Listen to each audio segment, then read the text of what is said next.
여기 보여드리는 것은 아주 오래된 책인데요.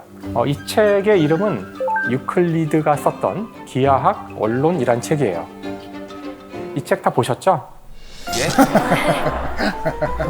예? 예, 제가 언제나 이렇게 질문을 하면 다 웃으세요. 하지만 여러분이 이 유클리드의 기하학 원론에 대한 내용을 모르는 사람은 없을 거예요. 그럴 리가? 그렇죠? 자, 이런 것들을 여러분이 기하학 원론에서 배우셨습니다. 삼각형의 합동 조건, 이등변 삼각형, 정삼각형, 원에 내접하는 삼각형, 어디선가 들어본 얘기들 같죠? 이 책의 마지막에 나오는 것은 피타고라스의 정리를 증명하는 겁니다. 아주 아름다운 파트죠. 그래서 여러분들은 지금 우리나라 현재 교육 과정에서는 중학교 2학년 때 이걸 배우기 때문에 수학 시간에, 무려 수학 시간에 이걸 여러분이 모르면 졸업을 할 수가 없어요. 이 책은 내용도 중요하지만 이 책이 쓰여진 방식이 굉장히 중요합니다. 우선 처음에 정의가 나와요. 정의. 정의란 것은 이름을 주는 거죠. 예를 들어서 김재우는 무엇이다, 누구다 이렇게 이름을 주는 거예요. 왜 김재우지? 다른 가능성은 없었나? 그거는 말도 안 되는 거죠. 그냥 그렇게 하자는 건데. 그래서 정의는 여러분이 시비 걸 수 없어요. 자, 그 다음에는 이제 공리라는 게 나오는데 어렵죠, 단어가. 공리. 공리라는 것은 기본적으로 명제입니다. 참과 거짓을 알 수 있는 문장을 명제라고 하는데, 명제 가운데 참이라고 정의한 것을 공리라고 합니다. 그러니까 이것도 일종의 정의니까 시비 걸 수 없어요. 이게 왜 참이야? 말도 안 돼요. 참으로 하자는데. 자, 이 책은 정말 재미있는 게 그 다음에 나오는 모든 내용은 사실상 공리와 같은 내용입니다. 공리로부터 참임을 증명할 수 있는 것들로만 쓰여져 있습니다. 그래서 어떤 의미로는 이 책에 나오는 모든 내용은 공리와 똑같은 말을 반복하고 있는 거예요. 다른 형태로. 자, 여러분 고등학교 때 수학 문제 풀던 기억을 한번 더듬어 보세요. y는 x 3승 더하기 2x제곱 빼기 x 더하기 3 이렇게 쭉 쓰고 그 다음 어떡하죠? 줄을 바꿔서 equal 또 뭐라고 쓰죠? 또 줄 바꿔서 equal. 자, 점점 이 길이가 줄어들어야 마음이 놓이죠. 쭉 equal 맨 마지막에 가면 1 아니면 0이잖아. 그렇죠? 가끔 마이너스 1도 있어요. 네. 자, 따라서 동어 반복을 한다는 뜻은 공리가 처음에 참이었다면 그 이후의 모든 내용은 자동으로 전부 다 참이라는 뜻입니다. 그래서 유클리드의 기하학이 갖는 중요한 의미 가운데 하나는 우리가 책을 쓰는데 단 한 줄도 틀리지 않는 책을 쓰는 방법이 있다는 걸 보인 거죠. 그래서 여러분은 수학이 언제나 참이라는 사실을 믿습니다. 그렇죠? 군 생활을 할 때 막사에 누워서 뒹굴뒹굴 하고 있는데 그 막사 위에 천정에 파리가 한 마리 왱 날아다니고 있었대요. 이런 경험이 있으신지 모르겠지만 그런 상황이 되면 의외로 파리에 몰입하게 됩니다. 파리가 어디로 이동할까 하다가 한동안 가만히 있으면 가만히 쳐다보기도 하고 파리가 막 기도도 하잖아요. 파리의 많은 습성을 알게 되는데 파리의 위치를 기술하는 방법 같은 게 있지 않을까? 계속 파리의 어떤 공간적 움직임을 보다가 불현듯 뭔가 깨닫게 된 거죠. 그래서 다 같이 한번 그 아름다운 데카르트의 수학적 결과물을 같이 보겠습니다. 자, 보여주세요.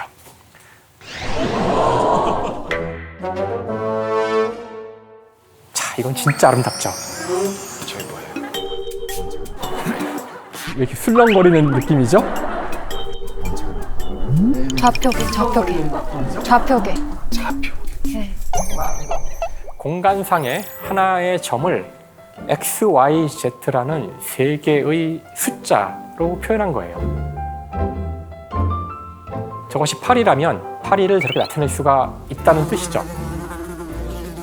여전히 이게 뭐 대단한 거야 라고 생각하시는 분이 있다면 제가 이 중요성을 항상 무언가 중요한 것이 왜 중요한지 알려면은 그 시대의 어떤 역사적 상황을 알아야 됩니다. 수학의 역사는 크게 동양과 서양의 두 역사로 나눠서 이야기할 수가 있어요. 서양의 수학이라는 것은 유클리드의 기하학입니다. 사실 고대 그리스 사람들이 이 기하학을 열심히 연구했던 이유는 이걸 가지고 어떤 실용적인 데 쓰려는 목적은 아니었다고 해요. 이렇게 완벽한 것이라면 이것은 무언가 진리와 관계가 있어야 되지 않을까요? 즉 서양에서 무언가 완벽하다, 무언가 진리다 이런 것들이 있다면 그건 언제나 이런 기하학적 도형과 대응이 돼야 합니다. 무언가 완벽한 우주의 구조는 바로 수학과 1대1로 연결이 돼야 돼요. 지금도 그렇습니다. 자, 그에 비해서 이 동양의 수학은 제가 동양이라 그랬지만 정확히는 인도를 말해요. 인도와 이슬람을 이야기하는 건데요. 이들은 굉장히 실용적인 수학을 했습니다. 그러니까 1, 2, 3, 4, 5, 6, 7, 8 이런 숫자들을 가지고 더하고 빼고 곱하고 나누고 하는 여러분이 수학 시간에 하는 거죠. 수학이 바로 이거잖아요. 자, 이렇게 숫자를 가지고 놀다 보면은 0이 금방 나와요. 그 다음에 숫자가 뭔지 모를 때 그 숫자를 찾는 법도 찾아내게 되죠. x라는 건데요. 바로 미지수 x와 방정식이죠. 서서히 이제 여러분의 그 수학에 대한 기억이 악몽이 떠오르기 시작할 텐데요. 자, 이제 돌아갈게요. 데카르트가 왜 중요한 일을 한 것이냐면은 바로 이 기하학과 대수학이라는 두 종류의 수학을 하나로 통합했기 때문입니다. 즉 기하 도형을 대수학 숫자와 통합하기 위해서는 기하학적인 도형을 숫자로 쓸 수 있다면 되는 거죠. 그래서 이 좌표기에 나오는 저 점 x, y, z는 기하학적 모든 도형들은 결국 점으로 이루어져 있기 때문에 점을 모으면 선이 되고 선을 모으면 면이 되고 면을 모으면 부피가 되잖아요. 즉 모든 기하학적 도형들은 점으로 분할할 수 있습니다. 그 점을 숫자로 쓸 수 있다면 모든 도형을 다 숫자로 쓸 수 있다는 것이죠. 자, 그래서 이제 데카르트의 이 좌표기가 나옴으로써 우리는 공간에 있는 모든 것들을 수식으로 쓸 수 있게 된 겁니다. 어떤 의미인지 느낌이 오시나요? 이제 물리학이 탄생할 수 있다는 뜻이에요. 이분이 누군지 아시죠? 이제 사과가 먹고 싶어지는. 네, 사과 1화의 주인공인 뉴턴이죠. 아셨죠? 이름이 너무 유명한 분이라. 그렇죠. 이름이 아주 유명한 분이죠. 뉴턴인데요. 사실 뉴턴에 얽힌 일화들이 굉장히 많이 있는데 아마 그 가운데 요즘에 우리의 상황과 좀 일맥상통하는 일화가 하나 있어서 뉴턴이 살았던 시대에는 이제 주기적으로 팬데믹이 있었어요. 지금도 저희가 많이 고통받고 있었지만 이때는 이제 패스트였죠. 패스트가 유럽을 몇 차례 휩습니다. 그래서 많은 사람들이 패스트 때문에 죽어나가는데요. 사실 이 그림은 이제 1500년대 말에 그려진 브리겔이 그렸던 유명한 그림이에요. 죽음의 승리라는 그림이죠. 그러니까 얼마나 당시 사람들이 이 패스트로 많이 사람이 죽었는지를 알 수 있을 텐데요. 더구나 이때는 그 원인도 몰랐거든요. 세균이 뭔지 몰랐기 때문에 정말 무차별적으로 사람들이 죽어나가서 다 죽어서 이 병이 해결되는 그런 식으로 해결됐습니다. 어쨌든 그 뉴턴이 살았던 1665년에 런던에서 또 이 패스트가 창궐 하는 바람에 학교가 다 휴교를 해요. 당시 캠브리지 대학을 다니고 있었던 뉴턴이 집으로 돌아가죠. 그 이듬해에는 여전히 아직 패스트가 정리가 안 된 상황에서 런던에서 또 대화재가 일어납니다. 그래서 2년 동안 학교에 가지 못하고 집에서 이제 공부를 하게 되는데 바로 이 2년의 기간이 기적의 해라고 하는 바로 여러분이 늘 알고 있는 뉴턴의 법칙이 만들어지는 해가 됩니다. 그래서 2020년이죠. 전 세계적으로 코로나 팬데믹이 왔을 때 저희도 그때 학교가 다 휴교까지는 아니지만 다 대면을 못하게 되고 비대면 수업을 하고 할 때 물리학자들끼리 야 이제 우리도 뉴턴이 돼야 될까? 난 왜 맨날 아무것도 안 하고 잠만 자고 있는 거지? 하면서 되게 많은 스트레스를 받았어요. 어쨌든 이 시기 동안 뉴턴은 정말 인류 역사에 남길 만한 중요한 발견을 하게 됩니다. 바로 뉴턴이 쓴 책이죠. 프린키피아라고 알려진 책이에요. 그 법칙을 집대성한 책인데요. 바로 데카르트의 방법 소설이 쓰여지고 50년 뒤에 나온 책입니다. 데카르트의 책을 당연히 뉴턴 정도의 사람이라면 읽었을 거고요. 세상의 철학을 수학적 방법으로 해라. 아마 그 가슴속 깊이 새기고 있다가 갈릴레오의 이야기를 수학적 방법으로 물리법칙을 기술하는 책을 쓸 때 정확히 데카르트가 하라는 대로 쓴 겁니다. 그래서 자연철학의 수학적 원리죠. 뉴턴은 실제 3개의 공리를 여기서 제시합니다. 오늘날 우리는 더 이상 이것을 공리라고 부르지 않아요. 이것을 뉴턴의 법칙이라고 부릅니다. 뉴턴의 제1 운동법칙, 뉴턴의 제2 운동 법칙, 제3 운동 법칙. 이젠 법칙이 된 거죠. 그래서 이것이 정말 법칙이라면, 이것이 정말 공리라면 이 책에 나오는 모든 내용은 다 참이에요. 그것이 여러분이 물리를 믿는 이유입니다. 물체의 위치를, 미래의 위치를 여러분이 숫자로 정확히 알 수 있어요. 왜냐하면 이 책이 수학적 방법으로 쓰였기 때문입니다. 여러분은 이제 왜 물리학자들이 수학으로 하는지를 아시게 된 거예요. 어떤 학문 분야가 수학으로 되어 있다는 뜻은 그 학문 분야는 틀리지 않는 미래에 대한 예측을 할 수 있는 방법을 얻었다는 뜻입니다. 드디어 인류가 고대 그리스 이래 우주를 이해하고 싶었는데 그걸 이해할 수 있는 가장 성공적인 이론을 만든 겁니다. 피사의 사탑에서 두 개의 물체를 떨어뜨렸을 때 두 물체가 이제 동시에 떨어진다. 뭐 이런 이야기를 남긴 유명한 이제 실험이라서 여기 피사에 가보신 분들은 아시겠지만 거의 정말 난리입니다, 난리.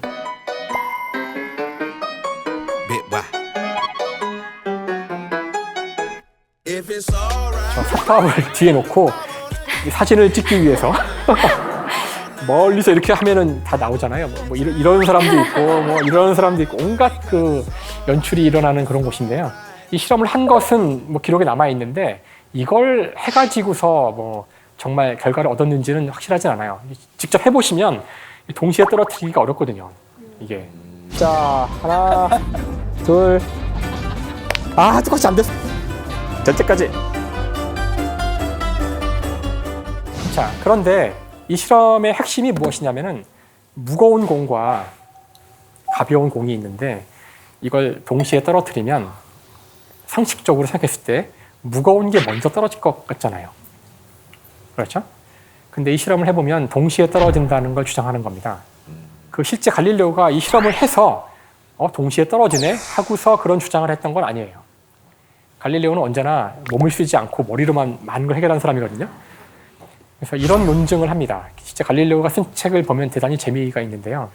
만약에 두 개의 물체가 있는데 한 녀석이 다른 녀석보다 2배 무거워요. 그럼 속도는 2배가 빨라야 되겠죠? 그래야지만 3배 무거운 건 3배 빠를 거고 4배 무거운 건 4배가 빠를 거기 때문에 차례차례 그렇게 돼야 다 서로서로 빠를 수가 있죠. 무거운 것들이. 자, 그러면 여기 똑같은 무게를 가진 두 물체가 있었어요. 이 둘을 실로 연결을 합니다. 그러면 떨어지는 물체의 속도는 2배가 될까요? 2배로 떨어지고 있었어요. 실을 탁 끊으면 갑자기 속도가 반으로 탁 주나요? 떨어지다가? 이상하지 않으세요? 실제 당시에 갈릴레오의 주장을 듣고 당시 많은 과학자들은 이거 받아들이지 않았기 때문에, 왜냐하면 아리스토텔레스가 한 얘기거든요. 무거운 물체가 먼저 떨어진다는 것은. 그래서 지금으로 치면 100분 토론을 합니다. 피렌체의 대공이 학자들 다 모여봐. 그래서 내 앞에서 한번 논쟁을 벌여봐. 그래서 몇 시간 동안 거기서 갈릴레오가 막 얘기해서 결국은 다 이기죠. 이것 봐. 두 개의 물체는 무게가 달라도 똑같이 떨어져. 자, 제가 이 이야기를 한 이유는 F는 MA를 쓰면은 여기 나오는 4개의 식이 보이시죠? 이걸로 설명할 수 있어요. 자, 우선 F는 MA는 저희가 알고 있는 식이죠? F는 mg는 중력입니다. 지구상의 중력은 그 물체의 질량 곱하기 어떤 상수, g로 주어져요. 자, 따라서 지구상에서 떨어지는 물체는 F는 MA에다가 F에다가 저 중력 mg를 넣어주면 돼요. 그런데 등식의 양쪽에 똑같이 m이 있으니까 이럴 때 m은 지울 수가 있거든요. 그럼 최종적으로 남는 건 지구상에서 움직이는 모든 물체의 가속도는 똑같이 숫자 g로 주어진다는 거죠. g가 그래비티인가요? 네, 맞습니다. 네, 그래비티 상수죠. 즉, 뭐 어떤 분한테는 쉽지 않은 논증일 수도 있겠지만 식을 4개를 쓰는 순간 제가 지금 뭘 증명한 거냐면은 지구상에서 떨어지는 모든 물체는 똑같은 가속도로 떨어져야만 된다는 것을 증명한 겁니다. 갈릴레오가 몇 시간 동안 이야기하고 책을 쓰고 당대의 수많은 과학자들과 100분 토론을 해도 잘 안 됐던 이야기를 4줄의 수식으로 보일 수 있는 것이 F는 MA의 힘이죠. 이것이 수학의 힘이에요. 자, 그러면은 이거는 분명히 돌덩어리인데 돌덩어리면 떨어져야죠. 땅이 있어야 되는 자연스러운 위치로 가야 될 거 아니에요. 그래서 여기서 이제 중요한, 항상 그렇지만 이 과학에서 중요한 것은 답보다 질문일 때가 많아요. 질문을 잘하면 답은 언젠간 나옵니다. 근데 질문을 잘못하면 100년, 200년 지나도 답이 안 나와요. 질문을 틀렸기 때문이죠. 사실 좋은 질문은 뭐였냐면은 달은 떨어지는데 왜 땅에 닿지 않을까? 아까하고 다르죠? 떨어지는데 땅이 안 닿을 수 있을까요? 어떻게 떨어지는데 땅이 안 닿죠? 땅도 같이 내려가면 되죠. 그렇죠. 그렇죠. 떨어지는데 땅도 같이 꺼져. 문제는 그게 어떻게 하면 가능하지? 그렇죠? 자, 이렇게 제가 설명해 볼게요. 여러 가지 방법이 있는데요. 제가 만약에 오늘 제 지갑이 고생하네요. 제가 이 지갑을 일로 던지면 일단 직선으로 날아가겠지만 중력 때문에 아래로 떨어질 겁니다. 언젠간 떨어지겠죠. 제가 이 지갑을 아주 세게 던지면 아까보다 훨씬 멀리 날아가서 떨어질 거예요. 자, 이제 제가 어깨가 아주 좋다고 상상해 보세요. 아주 세게 던지면 이게 쭉 날아가서 동해를 지나서 일본에까지 갈 수도 있을 거예요. 아주 세다면. 그렇죠? 더 세게 던지면 이제 동해를 지나 일본을 지나 뭐 태평양을 건너 지구를 한 바퀴 뺑 돌아서 다시 이쪽으로 이렇게 날아올 수가 있겠죠. 그렇죠? 제가 던진 것과 같은 높이까지 다시 왔다고 상상을 해보세요. 이때 제가 몸을 싹 피하면 다시 날아가겠죠. 어떻게 될까요? 똑같은 경로를 지나서 다시 원위치로 올 거예요. 이 물체는 계속해서 떨어지고 있어요. 좀 세게 던진 것밖에 없죠. 하지만 땅이 안 닿고 있잖아요. 사실 물체는 직선으로 던졌을 때 등속 직선 운동을 해서 일로 가야 돼요. 하지만 이렇게 꺾인다는 것 자체가 중력의 영향을 받고 있는 거죠. 떨어지고 있는 거예요. 자, 떨어지고 있는데 왜 땅이 안 닿죠? 왜냐하면은 사실은 땅이 꺼지고 있는 거죠. 땅이 꺼지는 게 아니라 지구가 둥근 거예요. 지구가 둥글어서 그만큼 떨어진 만큼 계속 땅에 안 닿는 만큼 간격을 항상 유지하고 있는 거죠. 저는 이거 처음 깨달았을 때 막 전율이 막 와, 이렇게 멋있는 답을. 그렇잖아요. 서양의 위대한 철학자들이 제5원소로 돼 있다고 얘기하고 지상과 천상, 저기는 신들이 사는 세상이라 안 떨어진다고 했는데 뉴턴은 그게 아니라 사과하고 똑같은데 떨어지고 있는 거야. 하지만 땅에 안 닿는 조건이라서 안 떨어지는 거야. 진짜 멋있죠. 그래서 이렇게 천상과 지상을 하나로 통합한 겁니다. 천상의 운동을 설명하기 위해서 천상계를 도입할 필요가 없어요. 하늘에 있는 모든 별들은 사실 F는 ma와 중력에 따라서 사과와 똑같이 움직이고 있지만 단지 원운동을 할 조건이 됐을 뿐이죠. 이렇게 신이 존재할 수 있는 공간을 없애버린 겁니다. 그러니까 F는 ma는 정말 많은 일을 한꺼번에 했어요. 우주는 저 규칙에 따라 자동 작동하는, 더 이상 누군가의 개입이 필요하지 않은 자동 작동 기계란 뜻이에요. 하지만 이제 20세기가 되면 이 뉴턴의 생각이 틀렸다는 사실을 알게 돼요. 아주 오랫동안, 특히 이제 이 뉴턴의 물리학에서는 움직이는 이 물질과 그 배경이 되는 시간과 공간은 서로 전혀 관련이 없었어요. 자, 이건 어떤 뜻이냐면은 여러분이 지금 보시기에 저는 정지에 있잖아요. 근데 저는 정말 정지한 게 맞나요? 지구가 돌잖아요. 그러니까 지구 밖에 있는 누군가가 저를 본다면 지구의 자전 속도로 돌 텐데, 근데 저는 왜 정지해 있다고 생각하시죠? 그래서 뉴턴은 프린키피압에서 인류 역상 최초의 말을 하는 건데요. 나는 지금부터 이 책에서 시간과 공간에 대한 말을 계속 할 텐데 이것들은 완벽한 절대적인 시간과 공간이다. 지구의 움직임과 무관한 수학과 같은 절대적 시간과 공간.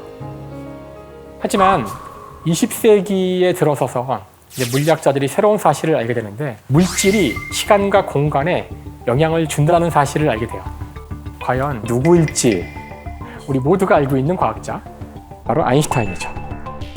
아인슈타인은 1905년에 특수상대성 이론이라는 이론을 만들게 되는데요. 이것이 그 논문이 나온 곳이죠. 사실 아인슈타인은 이 시기에 특허청에서 일을 하고 있었어요. 좀 이상하죠? 그렇게 위대한 물리학자면 대학에 있어야 되는 거 아니야? 연구소에 그러네요. 있어야 하는 거 아닌가? 그렇죠. 근데 아인슈타인은 이때 특허청에서 그것도 말단 기사로 그나마 그 자리도 친구의 도움으로 간신히 얻은 거예요. 지금으로 치면 약간 뭐랄까 뒤로 들어간 거죠. 그래서 들어가서 본인은 행복하게 낮에만 일하고 밤에는 물리 공부하면서 연구를 했다고 하는데요. 이 당시에 그 아인슈타인이 어떤 문제를 고민하고 있었냐면은 시간을 재는 문제를 고민하고 있었어요. 그게 왜 중요한 문제일까? 그게 왜냐하면은 아인슈타인이 살고 있었던 그 19세기인데요. 어떤 문화적 그 변화가 일어나냐면은 철도가 놓입니다. 전국에. 철도가 놓이자 사람들은 더 빠르게 이동할 수가 있었어요. 그런데 어떤 문제가 생기느냐. 철도는 떠나는 시간과 도착하는 시간 같은 게 정확히 정의가 돼야 돼요.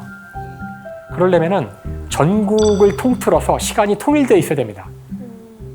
지금은 당연한 생각이지만 그 당시는 시간이 통일되어 있지 않았어요. 사람들이 뭐 움직여봐야 말 타고 옆마을 가는 게 다인데 우리 마을의 시간과 옆마을의 시간, 뉴욕의 시간과 LA 시간을 맞춰야 된다는 생각 자체가 필요 없었던 시기였던 거죠.